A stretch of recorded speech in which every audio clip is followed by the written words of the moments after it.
तुम लोग यहीं पहरा देना और महाराज जी ने जो कहा है उनकी आज्ञा का पालन होना चाहिए। ये लाश ऐसे ही लटकती रहे और ध्यान रहे इसे कोई उतार ना सके।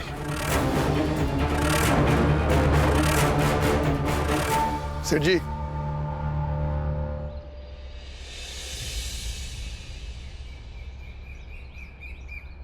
जब जिंदगी चली गई है तो अब किसी चीज को रोकने से क्या फायदा। हाँ, अगर आप लोगों को अपने अत्याचारों का परचम ही फहराना है तो लटकने दीजिए इस लाश को यहां। ये दुनिया आप लोगों की क्रूरता और अत्याचारों के किस्से सुनाएगी सेठ। सिर्फ जिंदा नहीं बल्कि मरे हुए लोगों पर भी आप अत्याचार करते हैं। चलो भीमा भाई, इन्हें अपनी ताकत एक मरी हुई लड़की की लाश पर दिखाने दो।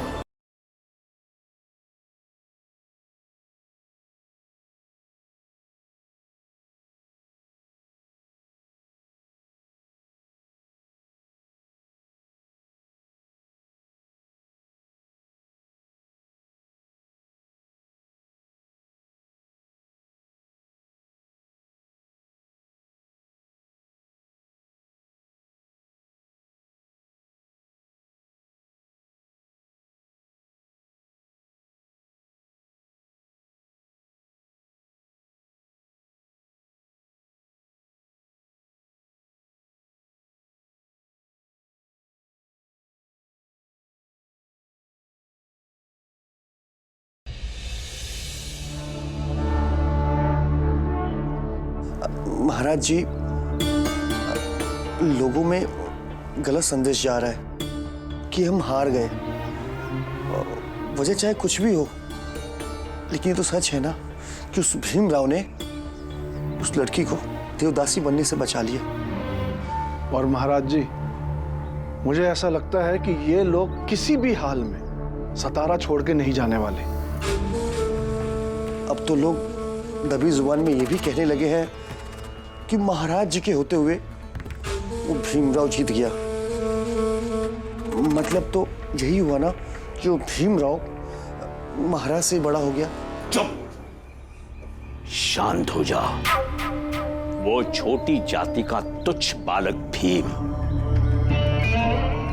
मुझ जैसे ज्ञानी, तपस्वी और धर्म के प्रणेता के आगे निकल जाएगा। नहीं नहीं महाराज, ऐसा हम नहीं कह रहे हैं, लेकिन लोगों में संदेश तो यही जा रहा है ना। और महाराज जी, ये रामजी सकपाल और भीमराव दोनों ही बहुत धूर्त हैं। ये दोनों अपनी इस जीत को लोगों के सामने इतना बढ़ा चढ़ा के बोलेंगे कि लोगों के दिलों में हताशा पैदा हो जाएगी। बेला दीदी को उन दीदी की मौत की कीमत पर बचाना हम लोगों के लिए जीत नहीं हो सकती है। हमारी असली जीत तो तब होगी जब हम अपने क्षमता के मुताबिक ज्यादा से ज्यादा लोगों को जागरूक करें, कोई इस प्रथा के खिलाफ खड़े रहे और वो इन पाखंडी लोगों से लड़े। लेकिन ये होगा कैसे भीम? जब बेला के बाल उलझे थे तभी अगर हम सचेत होते तो दूसरी बार बेला के बालों में बरगद का दूध डालने की उनकी कोशिश नाकामयाब होती। खैर, अब हमें लोगों को बताना होगा कि वो अपनी बच्चियों को लेकर जागरूक रहें और इस तरह के लोगों से सतर्क रहें। हाँ, क्योंकि अगर मुझे पता होता कि इस तरीके से वो देवदासी बनाते हैं तो उसी रात में दीदी के बाल किसी तरह से सुलझा देता। गुरुजी, आपको क्या लगता है किससे? राम जी, ये सब कुछ एक दिन में नहीं बदलने वाला है। अगर हम कुछ हद तक इस पे अंकुश लगाने में कामयाब होते हैं तो ये भी हमारी उपलब्धि होगी।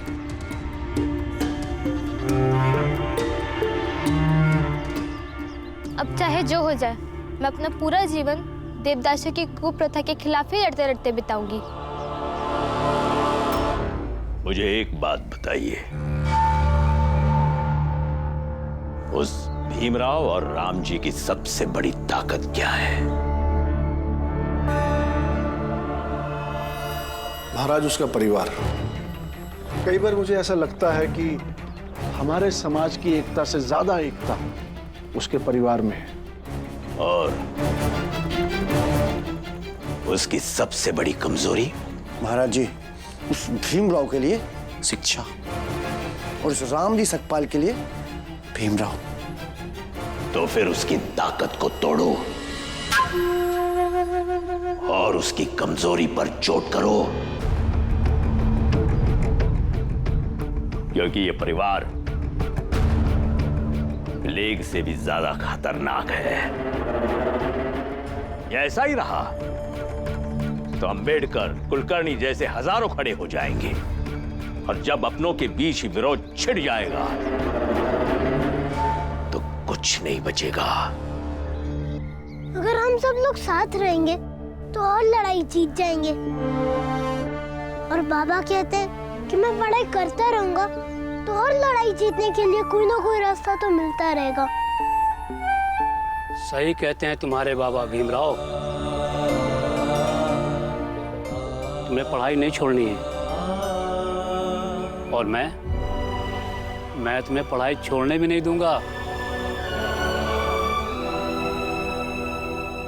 अब मैं भी पढ़ाई करूंगी।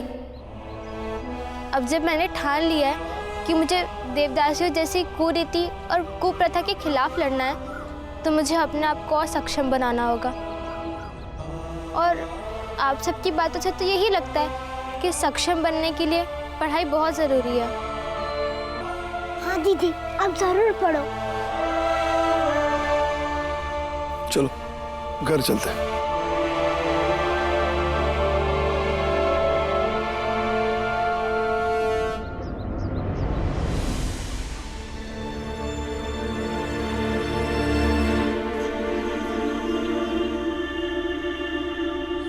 नीमा बाई, मेरी बेला को मुझे लौटा दीजिए। मैं जिस बेला को जानती हूँ वो गुड़ियों के साथ खेलती थी, और ये जो बेला है आपके साथ ये जीवन भर संघर्ष करना चाह रही है। लड़कियां कहाँ संघर्ष करती है? मैं नहीं चाहती कि वो संघर्ष करे। अब उस पे भूत सवार हो गया है। पढ़ना है, मजबूत होना है तो लड़की जातना। थोड़े दिनों में ब्याह शादी करके घर बसा लेती, जीवन सफल हो जाता।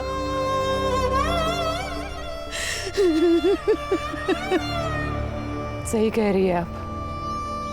अगर मैं आपकी जगह होती ना तो यही सब कहती, लेकिन मैं आपकी जगह हूं नहीं।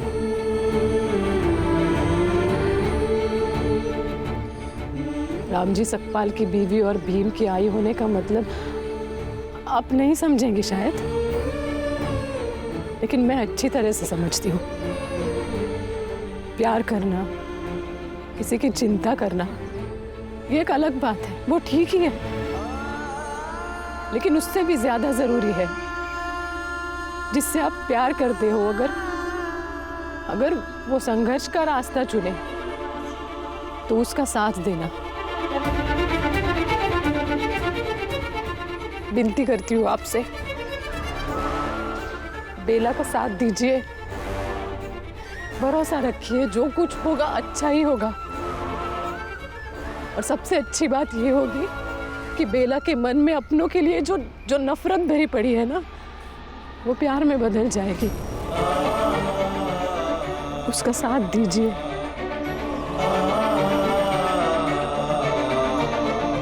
चलती हूँ।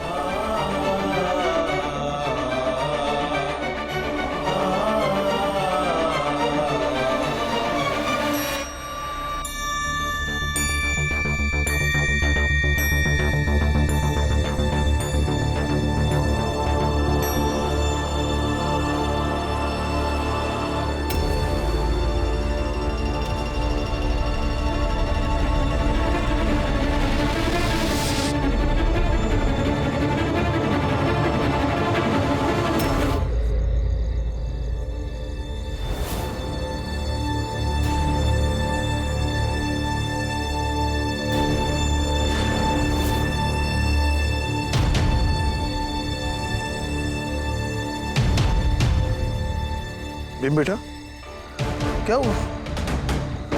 कुछ नहीं बाबा। चल।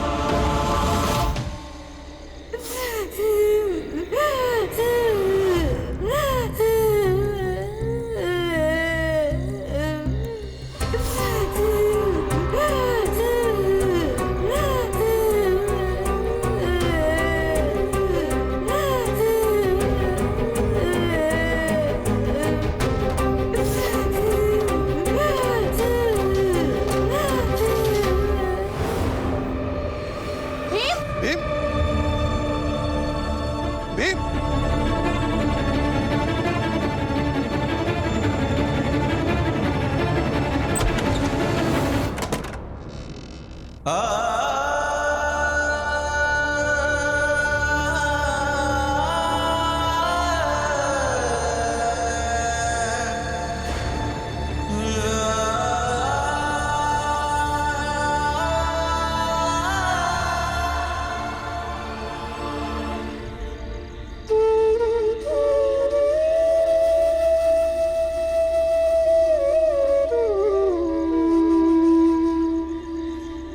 क्या हुआ भीम? तुम इस तरह से क्यों भागे? बाबा मुझे हर जगह वही दीदी दिख रही है, उनके सवाल दिख रहे हैं। मुझे बहुत बेचैनी हो रही है बाबा, बहुत।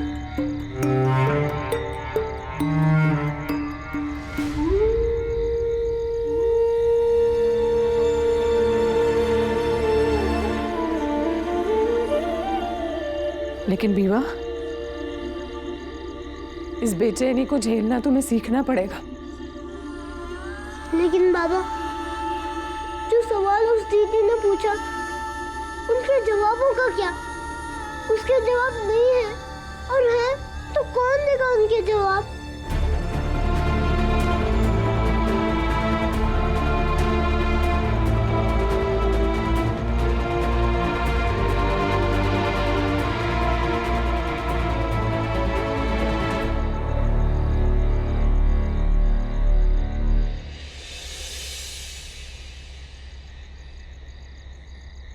कौन जवाब देगा बेटा?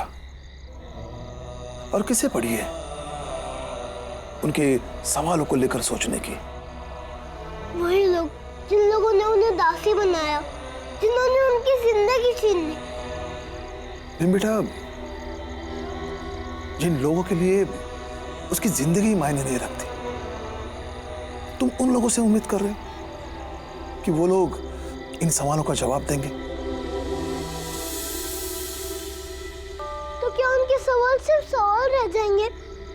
उनका जवाब कोई नहीं देगा?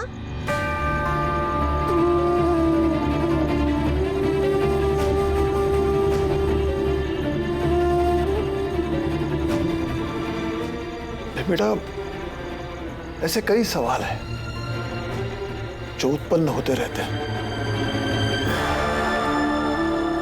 और इन्हें वक्त संभाल के रखता है,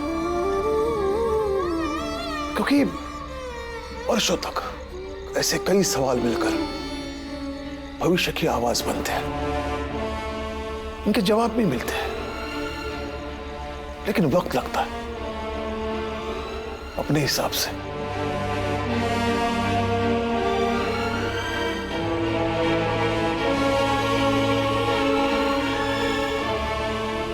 क्योंकि बेटा, जिन लोगों से जवाब पूछा जा रहा है उनकी ताकत बहुत ज्यादा है, और उनकी ताकत के सामने ये सवाल कुछ दबा कुचला और खामोश सा है। इसलिए तुम परेशान मत होना। तुम्हारी आई ठीक गई थी, बेचैनी को संभालना तुम्हें सीखना होगा।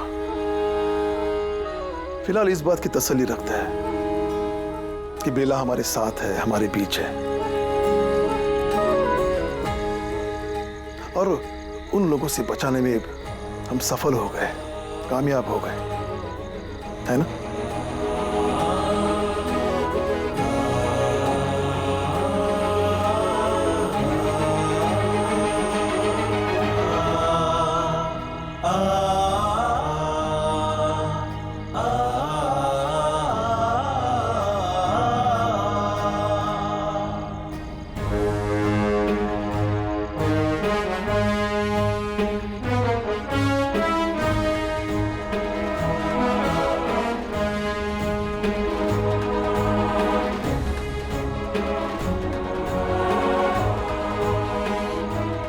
भीम बेटा, क्या कर रहे हो? बाबा आपने कहा ना कि फिलहाल ये सवाल खामोश है।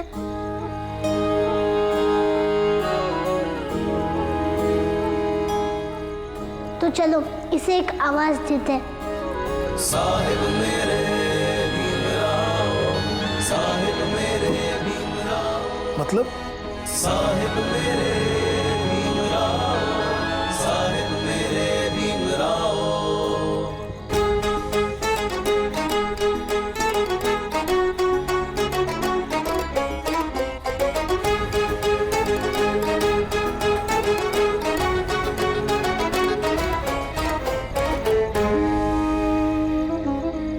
ठीक है? ठीक है, भीम जैसा चाहता है वैसा करने में हम इसकी मदद करेंगे। इससे भी कुछ नहीं होगा।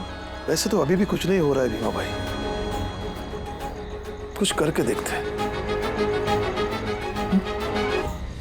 ले लो आनंद भैया।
भीमराव,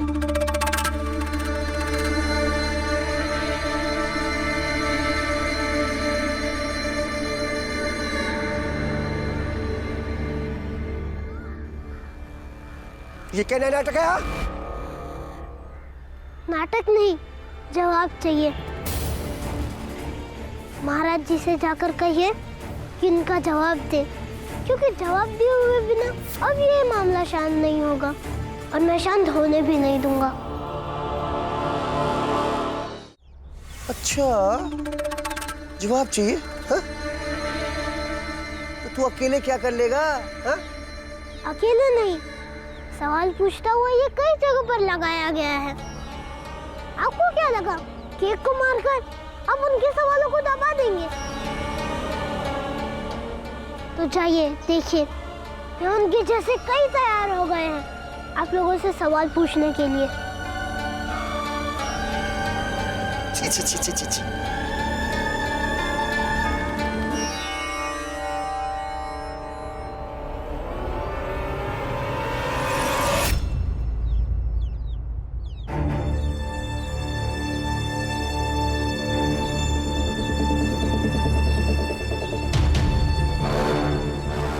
लेकिन एक बात तो है ना भाऊ, कि मरने से पहले इंसान झूठ नहीं बोलता। और उस देवदासी ने अगर लिखा है कि ईश्वर का उसको अनुभव ही नहीं, तो फिर भगवान को समर्पित का मतलब क्या? बात तो तुम्हारी सही लग रही है, लेकिन महाराज ऐसे ही थोड़ी किसी को दासी बना देंगे। महाराज की बेइज्जती के लिए किया गया ये सब कुछ। अरे बेइज्जती क्या, महाराज से जवाब तो मांगना ही चाहिए। अभी तक महाराज के पास खबर पहुंच गई होगी कि सतारा की हर गली में दीदी के सवाल बिखरे हैं, जिनके जवाब महाराज को देने। आप लोगों को क्या लगता है, आप लोगों के सवालों के जवाब में महाराज जी सबको सच बता देंगे?